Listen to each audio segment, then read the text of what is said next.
Zekthor stood at the observation deck of the Galactic Council station and watched the human ships arrive. His 4 eyes tracked the vessels as they moved through space with careful precision. The ships were smooth and white, marked with blue symbols that meant nothing to him yet. He had seen thousands of species join the Council over his long career, but something about these humans made him curious. The Valorian military had sent him here to observe and report. That was his job.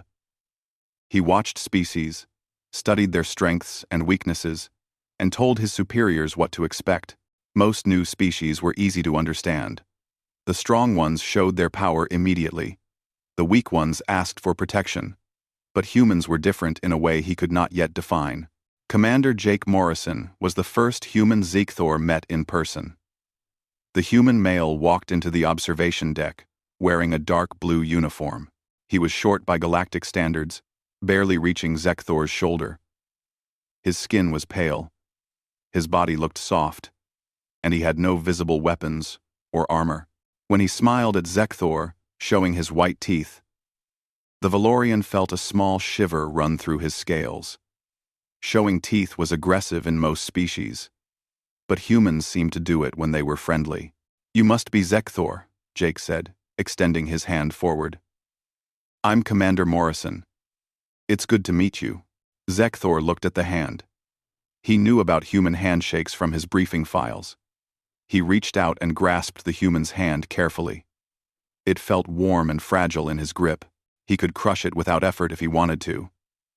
The thought disturbed him, so he released it quickly. "I am here to observe your species," Zekthor said. "The Council wants to understand human capabilities." Jake nodded and gestured toward the window, where more human ships were arriving. "We're glad to be here. Earth has waited a long time to join the galactic community. We have a lot to learn from everyone." 2. That statement confirmed what Zekthor had read in the reports. Humans were diplomatic and humble. They understood they were new and weak compared to the older species. This was good. Species that understood their place caused fewer problems. Over the next few weeks, Zekthor attended countless meetings between humans and council representatives. Ambassador Lisa Chen led most of these discussions. She was a human female with dark hair and quick intelligence in her eyes. She spoke multiple galactic languages already, which impressed some of the diplomats. But language skills did not win wars or command respect in the dangerous regions of space. The Council evaluated humanity's military strength during these meetings. The results were not impressive. Human ships had adequate engines and weapons, but nothing special. Human soldiers had no natural armor like the Kryn, no enhanced strength like the Valorian, and no psionic abilities like the Velen. Their bodies were soft and easily damaged. They needed constant supplies of food and water. They could only survive in narrow temperature ranges. "They are a protected species," declared Council Speaker Vexlon during one meeting. "We will assign them territory in a safe zone and provide military support when needed." Zekthor watched Ambassador Chen's face during this announcement. She smiled and thanked the Council. But something in her eyes looked different. It was not quite disappointment, but not quite acceptance either. Admiral Connor Blake arrived 2 weeks later. He was an older human male, with gray hair and deep lines on his face. He met with the Council's military committee to discuss fleet deployments. Zekthor attended as an observer. "We would like to establish a defensive fleet in our home sector," Connor said. His voice was calm but firm. "Nothing aggressive. Just enough to protect our colonies and shipping lanes." "That will not be necessary," replied General Vorn, a massive Kryn warrior with thick armor plates. "Council fleets patrol all protected territories. You do not have the experience to handle military operations in deep space." Connor looked at the general for a long moment. "With respect, General, we prefer to defend our own people. We'll coordinate with Council forces, but we need our own fleet ready." The Council members looked at each other. Some seemed amused by the human's pride. Others looked annoyed. Eventually, they agreed to let humans maintain a small defensive fleet. It seemed harmless enough. What could these soft creatures do with their modest ships? Zekthor spent time with the human delegation outside of official meetings. He wanted to understand them better. Dr. Sophie Martinez, a human scientist, showed him Earth's history files. The planet was beautiful, covered in water and green land. But the history was violent. Humans had fought thousands of wars before leaving their world. They had nearly destroyed themselves several times. "Why did your species fight so much?" Zekthor asked. Sophie looked sad for a moment. "Resources, territory, religion, politics.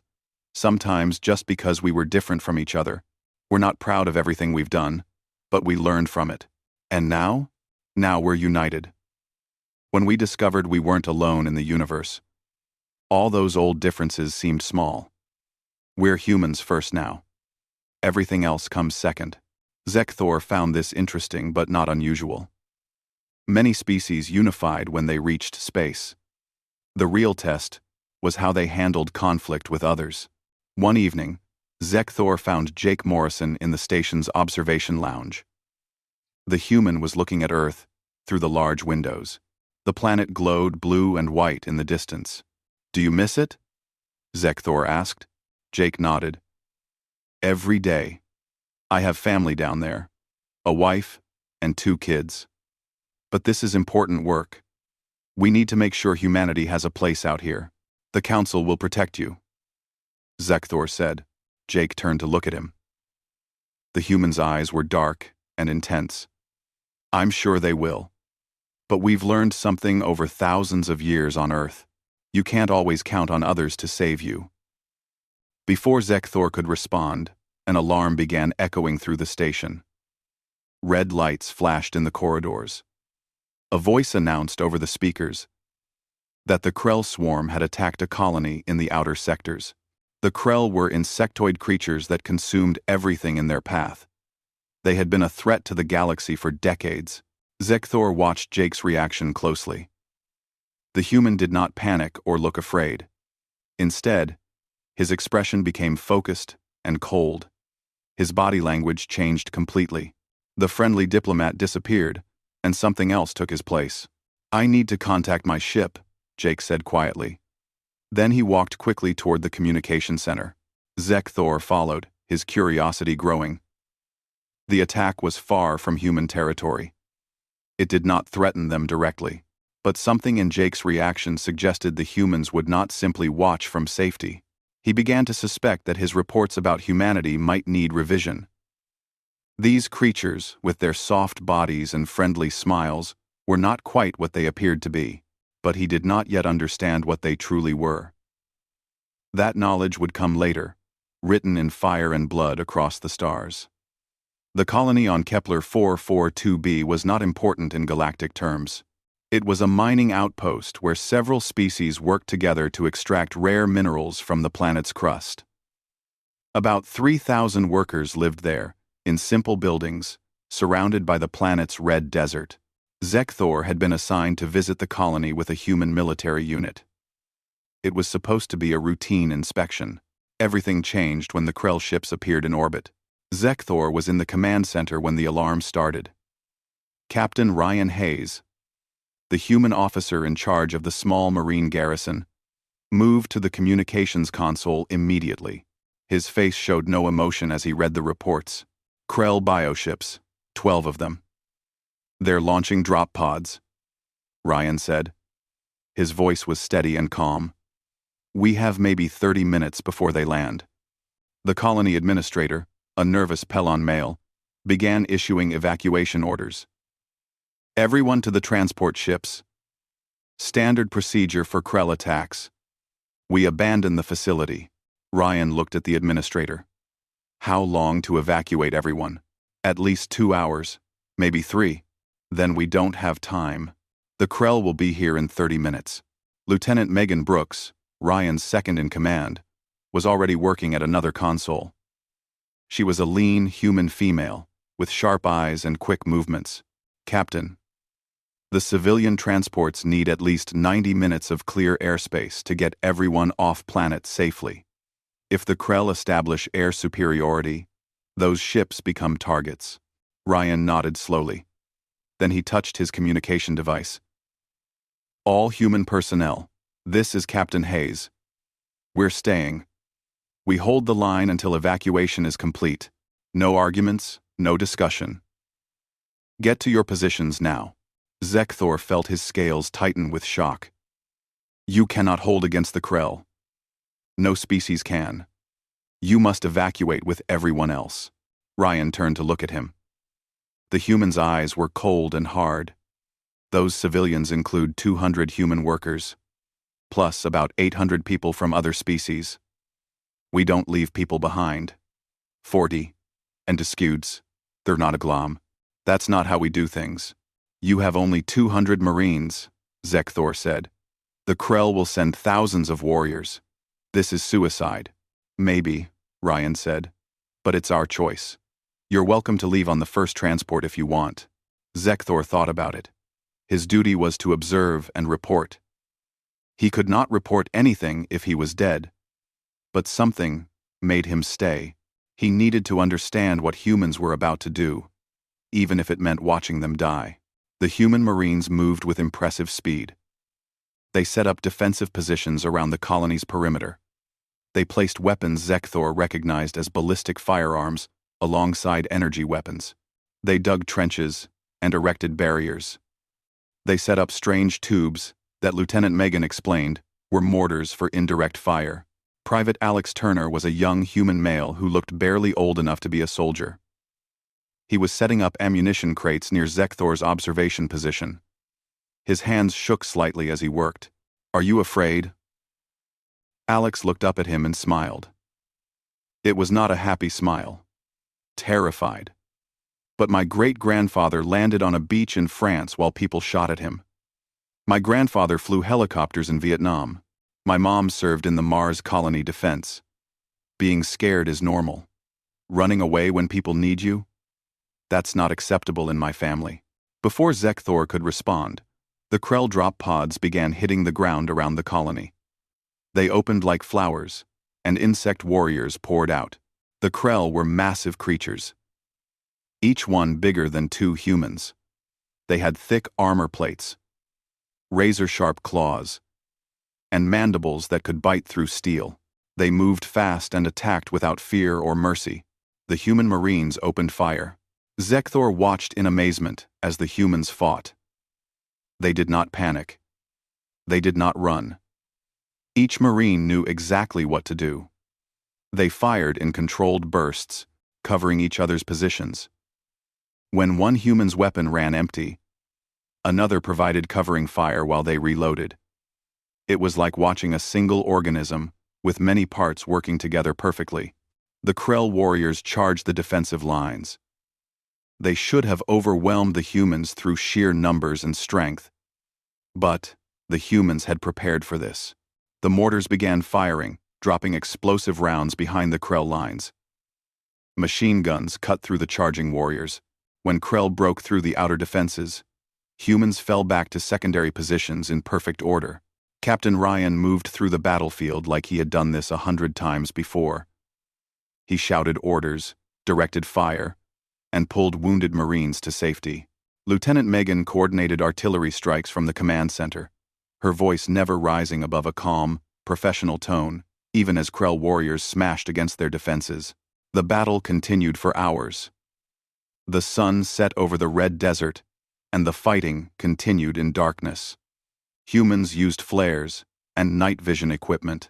The Krell kept coming in waves. But the humans kept fighting. Zekthor watched Marines who had been awake for 20 hours continue to fight with the same efficiency as when they started. A Krell warrior broke through the line near Zekthor's position. It moved toward him with incredible speed. Zekthor reached for his weapon but knew he was too slow. Then Alex Turner stepped between them. The young human fired his rifle until it was empty, then pulled a combat knife from his belt. The Krell's claws tore into Alex's side. But the human drove his knife into the creature's throat, again and again, until it fell. Alex collapsed beside the dead Krell. Zekthor knelt beside him, seeing the terrible wounds in the human's side. Why did you do that? You might die for me. Alex's face was pale with pain, but he smiled. That's the job. We protect people. Doesn't matter who they are. A medic arrived and began treating Alex's wounds. The young human was carried to the medical station while Zekthor stood there, trying to understand what he had just witnessed. The battle lasted 36 hours. The Krell attacked in waves, never stopping, never retreating. The humans fought the entire time, without rest. They ran out of ammunition and used captured Krell weapons. They fought hand to hand when there was no other choice. Zekthor saw humans with terrible wounds refuse medical treatment until others were helped first. On the second day, the Council fleet finally arrived. Their ships appeared in orbit and began attacking the Krell vessels. But when the fleet's marines landed, they found something impossible. The humans were still holding their positions. The colony was damaged but intact. The civilians had all evacuated safely. Of the 200 human marines, 47 were dead, 89 were wounded, some very seriously. But they had won. A force that should have been destroyed in the first hour had held for 36 hours against an enemy that terrified the entire galaxy. The Council fleet commander, a Kryn general named Torque, walked through the human defensive positions with Zekthor. They looked at the bodies of thousands of dead Krell warriors. They saw the damaged weapons, the empty ammunition crates, the blood-stained sand. This should not have been possible, General Torque said quietly. No species can hold against the Krell like this. Not with so few soldiers. Zekthor looked at the exhausted human marines. They were sitting in their positions, drinking water, treating wounds, checking their weapons. Some were crying. Some were laughing, some just stared at nothing. But they had not run. They had not surrendered. They had stood their ground and fought until they won. Captain Ryan Hayes limped over to where Zekthor stood. The human was covered in dirt and blood, his uniform torn, his face exhausted, but his eyes were still sharp and alert. "Will your report say we held the line?" Ryan asked. Zekthor looked at the human for a long moment. His entire understanding of this species had changed in 36 hours. These were not the soft, weak creatures he had observed at the Council station. Or perhaps they were, but that weakness hid something else, something dangerous and powerful that he had failed to see. "Yes," Zekthor said. "I will report that humans held the line when everyone else retreated. I will report that you fought against impossible odds and won. But I do not yet understand how or why." Ryan smiled, showing those white teeth again. But now, Zekthor understood it was not a threat. It was something else. Something human. "We hold the line because someone has to," Ryan said. "We fight impossible battles because giving up isn't in our nature. You'll understand. Eventually. Most species do. Once they see us march into real war." Zekthor watched the human walk away to check on his marines. He began writing his report in his mind, knowing it would shock his superiors. Humanity was not what anyone thought they were, and the galaxy needed to understand that before it was too late. Zekthor could not stop thinking about what he had witnessed at the colony. His report to the Valorian Military Council had caused immediate concern. A species that could fight like humans had fought was either extremely valuable as an ally or extremely dangerous as an enemy. His superiors ordered him to continue his observations and learn everything possible about human military capabilities. The human military granted him unprecedented access to their facilities and records. He suspected they wanted the galaxy to understand them better. Admiral Connor Blake personally approved Zekthor's request to visit Earth's military academy and historical archives. Colonel Emma Price met him at the academy entrance. She was a middle-aged human female, with short gray hair and the bearing of a veteran soldier. She taught military history to young human officers. "Welcome to West Point," Emma said, gesturing at the old stone buildings around them. "This academy has been training military leaders for over 400 years. Would you like to start with a tour, or jump straight into the archives?" Archives, Zekthor said immediately. I need to understand your military history, Emma smiled. Most aliens who visit want to see our weapons and ships. You're the first who asked about history. That tells me you're smarter than most.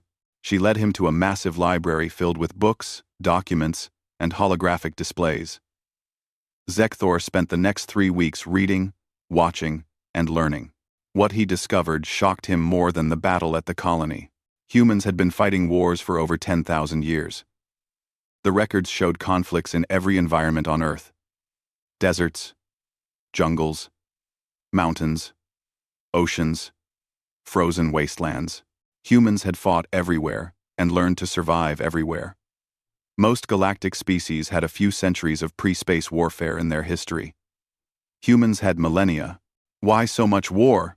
Zekthor asked Emma one day as they reviewed ancient battle records. Because we had no one else to fight, Emma said. No alien species visited Earth. We were alone. So we fought each other.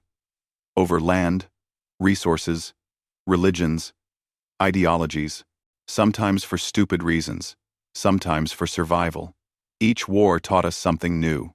Zekthor studied the Battle of Thermopylae, where 300 human warriors held a narrow pass against hundreds of thousands of enemies. They all died, but they bought time for their people to prepare.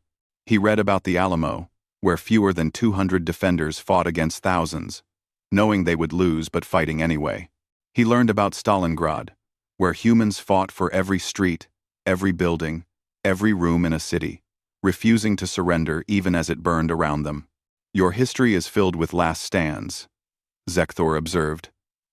Battles where victory was impossible. But humans fought anyway. Why? Why? Emma looked at him seriously. Because sometimes buying time for others to escape is worth dying for. Because sometimes making the enemy pay a high price changes the course of a war. And because surrendering when people depend on you goes against everything we believe in. Sergeant Danny Walsh took Zekthor to observe human military training. Danny was a veteran soldier with scars and a rough way of speaking. He trained new Marines in combat techniques. Zekthor watched young humans go through grueling exercises. They ran long distances carrying heavy equipment. They crawled through mud, under barbed wire. They fought hand to hand, until they could barely stand. The training looked designed to break them, but they kept going. Your soldiers are weak compared to other species, Zekthor said.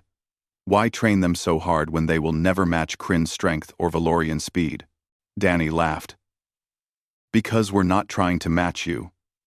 We're trying to be better than we were yesterday. See that recruit over there? He pointed at a young female who was struggling to complete an obstacle course. She's failed this course 3 times, but she keeps trying. That's what matters. Not how strong you start, but how much you refuse to quit. The young recruit finished the course on her 4th attempt. She collapsed at the end, breathing hard, covered in sweat. But she was smiling. Other recruits gathered around her, celebrating her success. Zekthor realized that humans trained not just their bodies, but also their will to continue. When everything hurt, and victory seemed impossible. Dr. Kate Richardson, a human psychologist, explained the science behind human persistence. We evolved as persistence hunters, she said. We couldn't outrun prey like predators on our world. We weren't stronger or faster, but we could keep going long after other animals gave up. We would track an animal for days until it collapsed from exhaustion. That's in our blood now. We don't stop. 3. She showed him brain scans of humans under stress. Other species have stronger fear responses. When faced with overwhelming odds, their brains tell them to flee. Or freeze. Humans have that too. But we also have something else. We can override our fear with willpower. We can choose to move forward even when our instincts scream at us to run. Lieutenant Nina Foster took Zekthor on a training flight in a human fighter craft. She was a pilot, with quick reflexes and absolute confidence. The craft accelerated hard, pushing Zekthor back into his seat. The pressure was intense, painful. His vision started to blur. "This is only 6 Gs, Nina said, her voice strained but controlled. "Human pilots trained to handle 9 Gs for short periods. Our bodies aren't naturally tough, so we built suits and training programs to push beyond our limits. We adapt. That's what we do." The flight demonstrated something important to Zekthor. Humans understood their physical weaknesses and compensated for every single one. They could not breathe underwater, so they built submarines. They could not survive in space naturally, so they built ships and suits. They were not strong, so they built weapons. Every disadvantage became an opportunity to create something new. Colonel Emma showed him human military doctrine and strategy. "Most species fight based on individual superiority," she explained. "Put your strongest warriors in front and let them dominate. Humans learned a different way. We fight as a unit." She showed him examples. Combined arms tactics, where infantry, armor, artillery, and air support all coordinated to overwhelm enemies. Rapid adaptation, where human forces changed their strategy mid-battle based on new information. Asymmetric warfare, where weaker human forces used terrain, surprise, and creativity to defeat stronger opponents. "You plan for things to go wrong," Zekthor observed. "Always," Emma agreed. "We have a saying. No plan survives contact with the enemy. We expect our plans to fail. We expect to be surprised. We expect to lose advantages we thought we had. So we train to adapt, to improvise, to keep fighting even when everything falls apart." One evening, Zekthor sat with Danny Walsh in a bar near the base. The sergeant was drinking something humans called whiskey. He offered some to Zekthor, who declined. His biology could not process human alcohol. "Can I ask you something?" Zekthor said. Danny looked at his drink for a moment. "Because that's the promise we make when we put on the uniform. We protect people. We don't ask who they are or where they come from. We don't calculate if it's worth it. We just do it. Alex's injuries were bad, but he'll recover, and he'll do the exact same thing again next time, because that's who we are. But you could be more effective if you only protected your own species," Zekthor argued. "Why extend that protection to others?" "Because being strong isn't just about killing enemies," Danny said.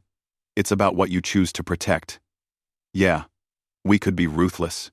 We could be brutal. Our history shows we're capable of terrible things.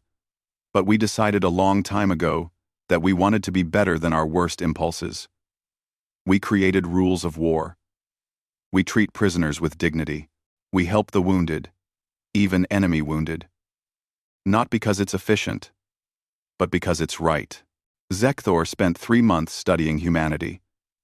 He interviewed soldiers, historians, psychologists, and strategists.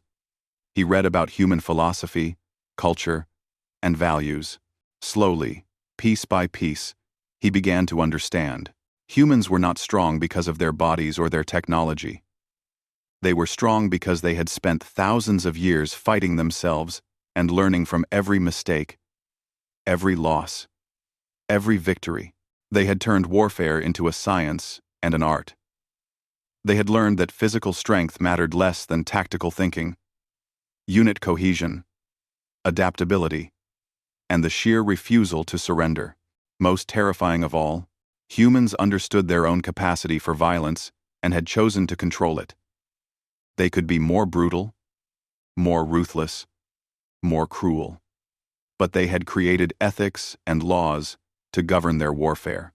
A species that could choose mercy when they had the power to destroy was more dangerous than any species that simply fought with savage instinct. Colonel Emma walked with Zekthor on his last day at the academy. They looked out over the training grounds, where young humans prepared for future wars. "So what will you tell your people about us?" Emma asked. Zekthor thought carefully. "I will tell them that humanity is the most dangerous species in the galaxy. Not because you are strong, but because you are weak and learn to overcome that weakness. Not because you love war, but because you understand it better than anyone.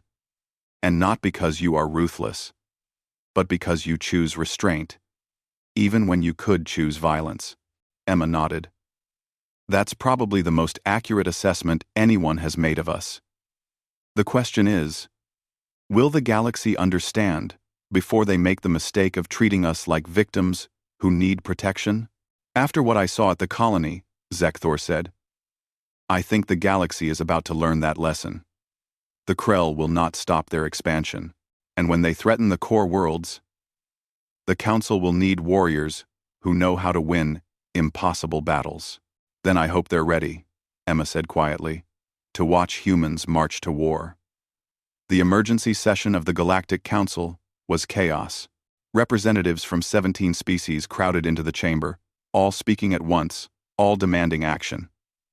The Krell swarm had launched their largest invasion in history. Entire systems were falling. Colonies that had existed for centuries were being consumed. Billions of beings faced extinction.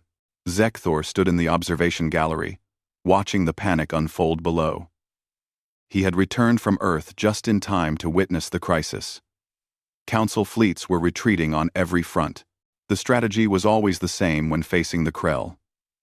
Fall back to defensive positions, protect the core worlds, and wait for the swarm to exhaust itself. It had worked before, though it meant sacrificing the outer territories. Council Speaker Vex's Lawn called for order. The insectoid leader's voice echoed through the chamber. We must consolidate our forces, pull back all fleets to the inner defense sphere. We will hold there and prevent the Krell from reaching the core worlds. That means abandoning 17 species to the swarm, shouted a delegate from one of the threatened worlds. You are sentencing billions to death. The alternative is losing everything. Vexlon replied coldly. We cannot win by fighting the Krell in open space. We have tried this before. We must defend what we can and mourn what we lose. Admiral Connor Blake stood up in the human section. His voice cut through the arguments. I have an alternative proposal. The chamber fell silent. Humans had been council members for less than 2 years. They were not expected to speak during major military decisions. The human delegation does not have standing to propose strategy. Vexlon said dismissively. Then I'll make it simple enough that you'll have to listen, Connor said. His voice was hard and cold. You're losing because you're fighting defensively. The Krell will keep attacking forever as long as their home cluster is safe. So we take the fight to them. We strike at the heart of the swarm and break their ability to wage war. The chamber erupted in shouting. The idea was insane. No species had ever successfully attacked the Krell home cluster. It was too well defended, too deep in hostile territory, too dangerous. It was suicide. General Torque, the Kryn warrior who had witnessed the defense of Outpost 7, stood up. The human speaks madness. The Krell home cluster has never been penetrated. We would need to fight through hundreds of bioships, orbital defense platforms, and countless warriors. No fleet has ever attempted such an attack, because no fleet would survive. Connor looked at the general calmly. You're right that no fleet has survived. Because no fleet has tried. You've spent centuries reacting to Krell attacks, fighting defensively, trying to outlast them. How's that working out for you? Mender. Ambassador Lisa Chen stood beside Connor. She addressed the council in a measured tone. We understand the risks. But retreating to defensive positions will not end this war. The Krell will consume the outer territories, grow stronger, and eventually push toward the core worlds anyway. Better to strike now, while we still have the strength to reach their homeworld. And what makes humans qualified to lead such an operation? Demanded Vexlon. You have been in space for barely 2 centuries. You have never faced the Krell on this scale.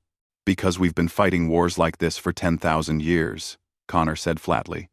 Asymmetric warfare, attacking superior forces, winning battles we should lose. It's what we do. And we're willing to do it now, with or without council support. The council argued for hours. Most delegates opposed the plan. The risks were too high. The chances of success were too low.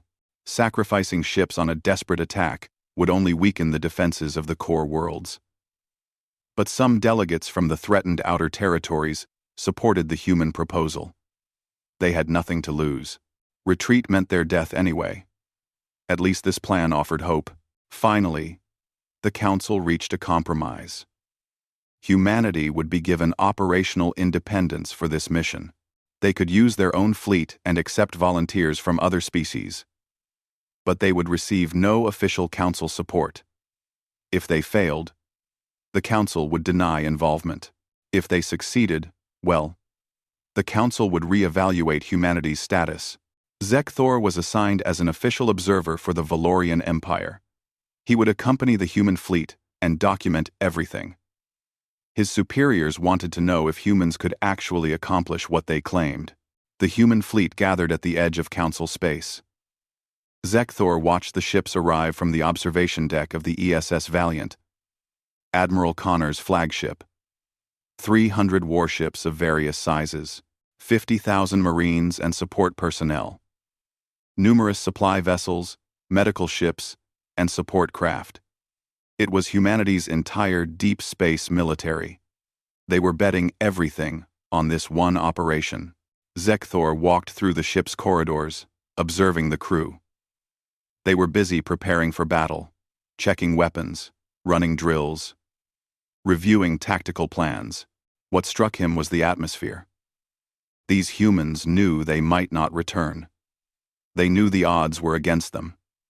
But there was no panic, no despair. Instead, he saw determination and a grim kind of humor. He found Captain Ryan Hayes in the Marine Bay. The officer who had held Outpost 7 was now commanding a battalion of assault troops. Alex Turner was there too, recovered from his injuries and promoted to sergeant. Both men were inspecting equipment with their Marines. "You survived one impossible battle," Zekthor said to Ryan. "Why volunteer for another?" Ryan looked at him with those hard human eyes. "Because someone has to do this, and because I know my people can handle it. We've done harder things." "Like what?" Alex laughed. "My ancestors crossed an ocean in wooden boats to settle a new continent. They had no idea what was waiting for them. Many died, but they kept going. Later, other ancestors crossed space to settle Mars and the outer colonies. Same story. Lots of death, but they kept pushing forward. This is just another ocean to cross." General Tyler Grant commanded the ground forces. He was a large human male with a scarred face and calm demeanor. Zekthor attended his briefing to the battalion commanders. "The plan is simple," Tyler said, pointing at a holographic display of the Krell home cluster. "We punch through their fleet, land our forces on their primary hive world, and destroy their central coordination structure. The Krell rely on psionic links to their queens. Break that link, and their fleets lose coordination. They become individual ships instead of a unified swarm. Sir, intelligence estimates will face 1,000 bioships," one commander said. "Our fleet is 300 strong. How do we punch through?" Tyler smiled. "By doing what humans do best. We hit them hard, fast, and from multiple angles. We make them react to us instead of following their plan. We adapt faster than they can. And we keep moving forward, no matter what happens." Captain Lauren Davis commanded one of the heavy cruisers in the fleet. Zekthor interviewed her before the mission began. She was young for a ship captain, with bright eyes and fierce determination. "Why did you volunteer for this?" Zekthor asked. "Because it's the right thing to do," Lauren said simply. 17 species are about to be wiped out. The Council wants to retreat and watch them die. We can't do that. It goes against everything we believe in. "But you might die," Lauren shrugged. "Maybe. But my great-aunt flew supply missions during the colony wars. She flew through hostile space to deliver food and medicine to besieged settlements. She died doing it. But the colonies survived because of people like her. If I die stopping the Krell, at least I die doing something that matters." The fleet prepared to depart. Zekthor observed the final preparations with growing fascination. Human soldiers wrote letters to families they might never see again. They recorded messages for loved ones. And Pervitine sense. With cast R. Some visited the ship's chapel for religious services. Others gathered in small groups, sharing memories and jokes. They faced death with open eyes, but refused to let fear control them. Admiral Connor addressed the entire fleet through ship-wide communications. His face appeared on every screen, his voice reaching every human in the fleet.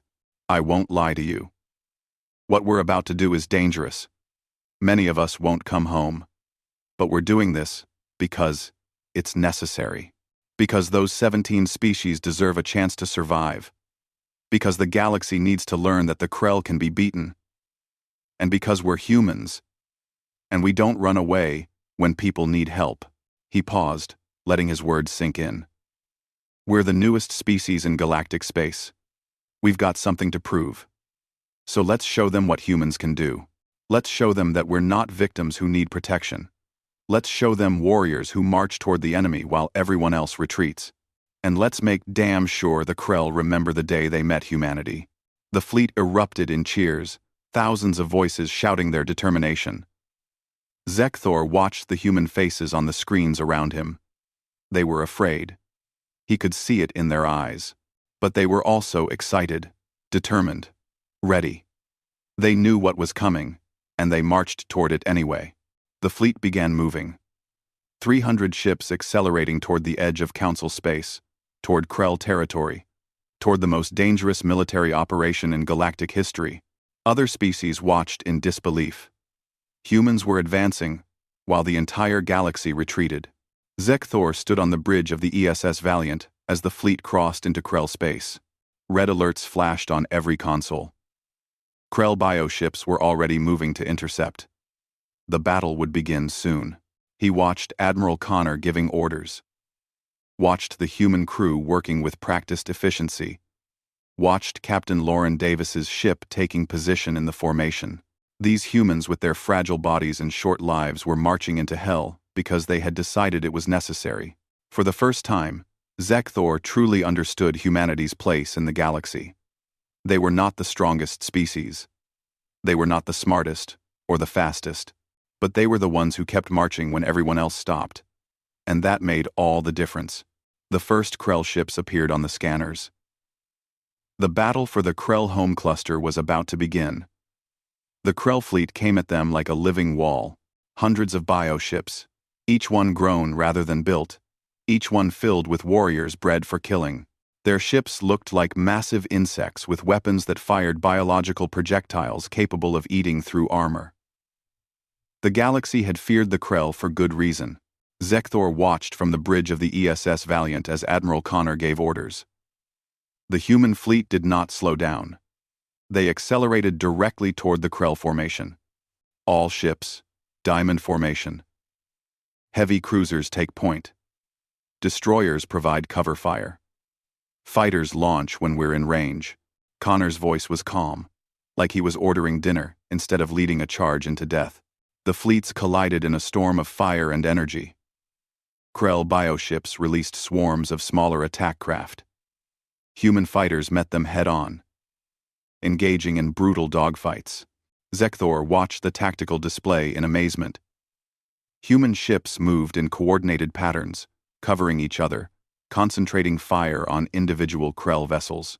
When a human ship was damaged, 2 others moved to protect it while it fell back for repairs. They fight like a pack. Zekthor observed to himself.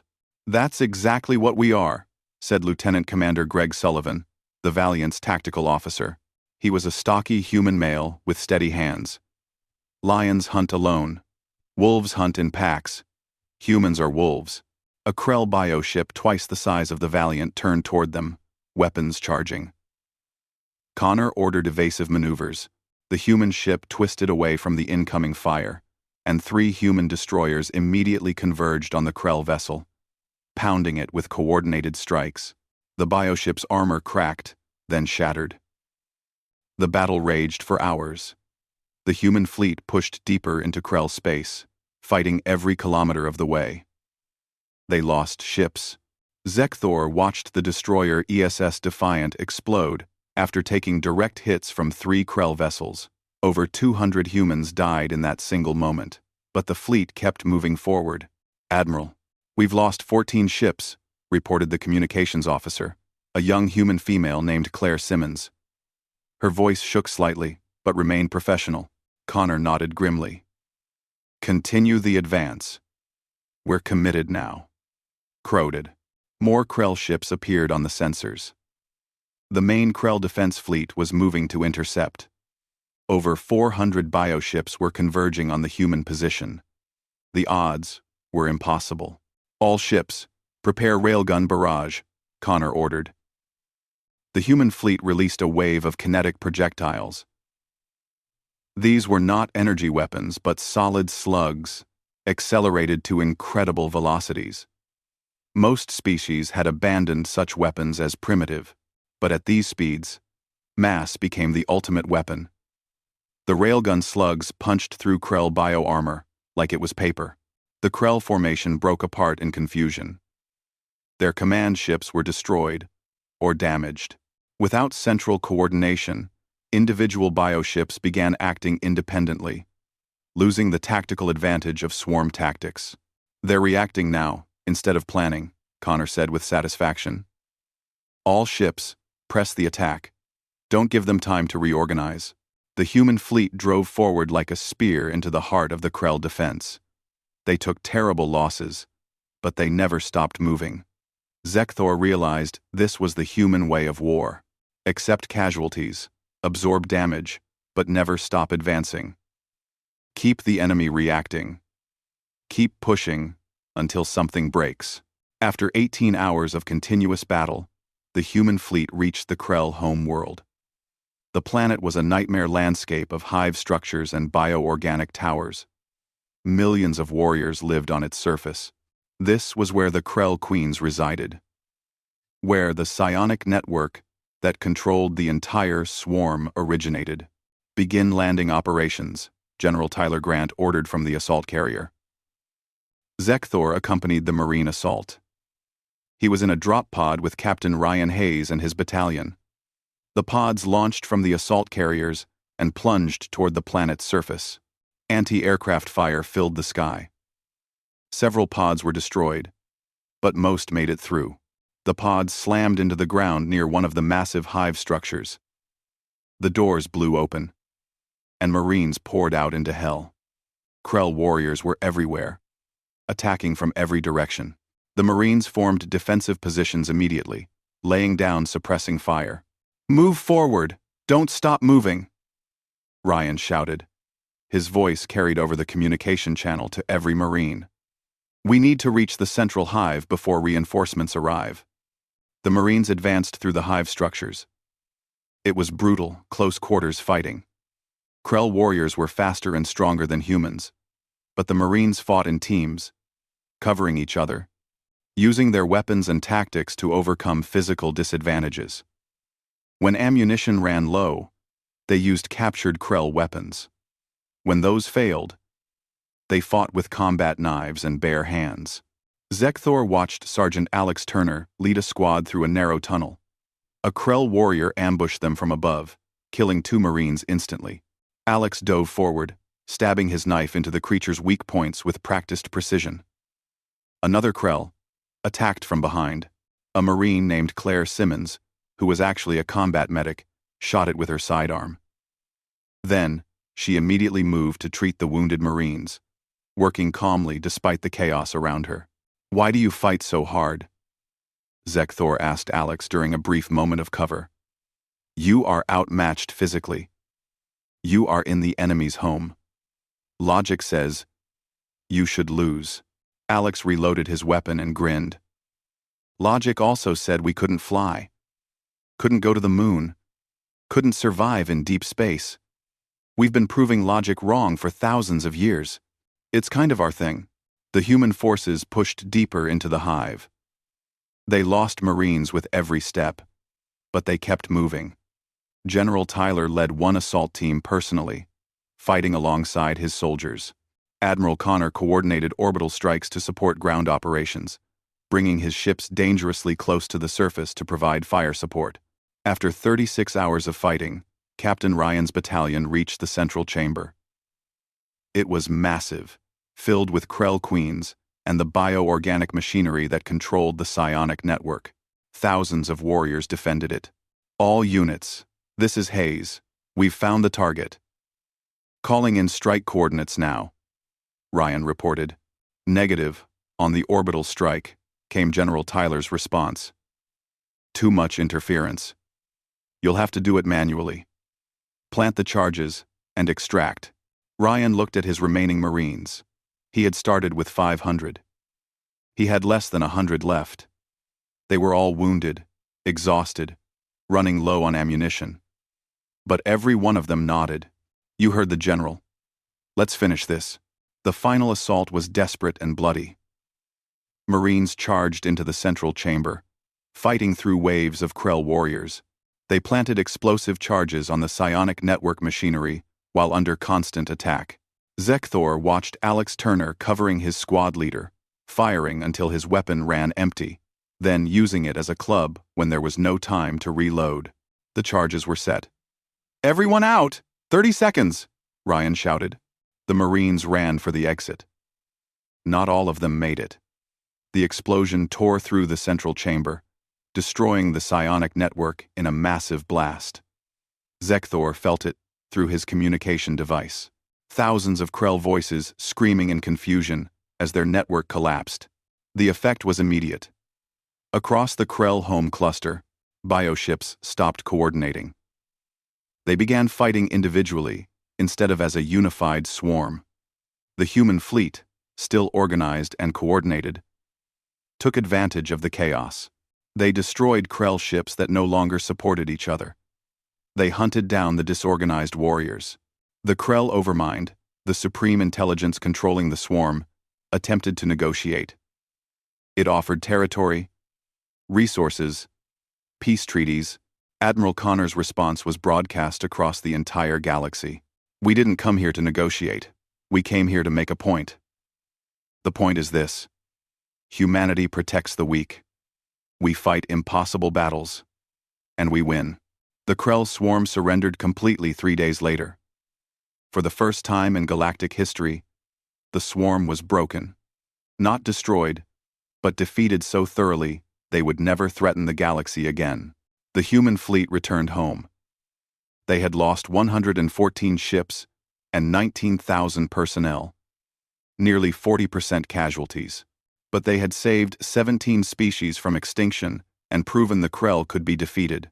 The Galactic Council convened an emergency session. Zekthor attended as both an observer and a witness. The chamber was silent as Admiral Connor and Ambassador Lisa entered. Council Speaker Vexislan stood. For the first time, there was respect in his voice. The Council acknowledges humanity's military achievement. You have accomplished what was thought impossible. The Council offers humanity a permanent seat on the Galactic Security Council and requests your assistance in training our combined forces. Multiple species representatives stood, each requesting human military advisors. The beings who had once dismissed humans as weak now begged to learn from them.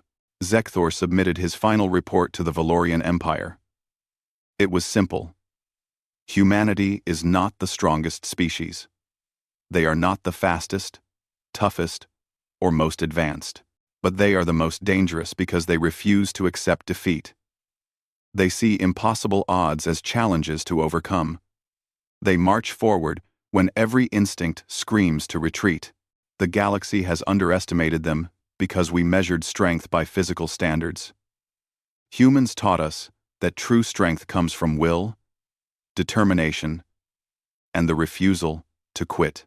5 years passed. The galaxy changed. Human-trained mixed-species units now defended Council space, using human tactics and strategies. Wars became shorter and less costly because species learned to coordinate instead of relying on individual superiority. The Krell swarm remained in their territory, broken and peaceful.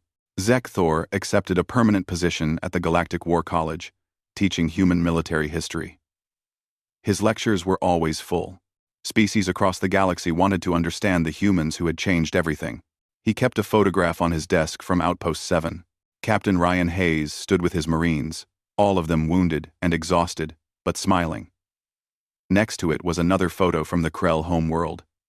General Tyler Grant and the survivors of the Central Hive assault. Fewer faces, more wounds, but the same expressions. Determination. Pride. The look of people who had done what they said they would do. Sergeant Alex Turner sent him messages occasionally. The young soldier was now Lieutenant Turner, training new Marines in the human style of warfare. His messages were usually short and joking, but one stood out to Zekthor. "Remember when you asked why we fight so hard? I've been thinking about that. I think it's because we know we're not the best at anything physical. We're just good at not giving up. That's our superpower. We keep going when everyone else stops. And somehow, that's been enough to change the galaxy." Zekthor looked out his office window at the young officers from dozens of species attending the War College. They were learning human military history, studying human tactics, adopting human strategies. The galaxy had spent thousands of years believing that strength came from natural advantages. Humanity had proven that strength came from determination, adaptation, and the refusal to accept defeat. He thought back to that first meeting with Commander Jake Morrison at the Council Station. He had seen a soft, weak creature showing its teeth in what seemed like a threat display. Now, he understood that smile. It was not a threat. It was confidence. The confidence of a species that had spent 10,000 years proving they could overcome anything. The galaxy had learned what it meant to watch humans march into battle. They had learned that humanity's greatest weapon was not their ships or their guns. It was their absolute refusal to stop moving forward. And that lesson had changed everything. Zekthor began writing his next lecture. The title was already decided. The March. Why Humanity Changed Everything. He would teach future generations of military leaders about the species that came from a small blue world and showed the galaxy what true strength looked like. Not claws, or armor, or psionic powers. Just the simple, terrible, beautiful determination to keep fighting, no matter what. Because that was humanity's gift to the galaxy. And in a galaxy of predators, that made humans the most dangerous species of all.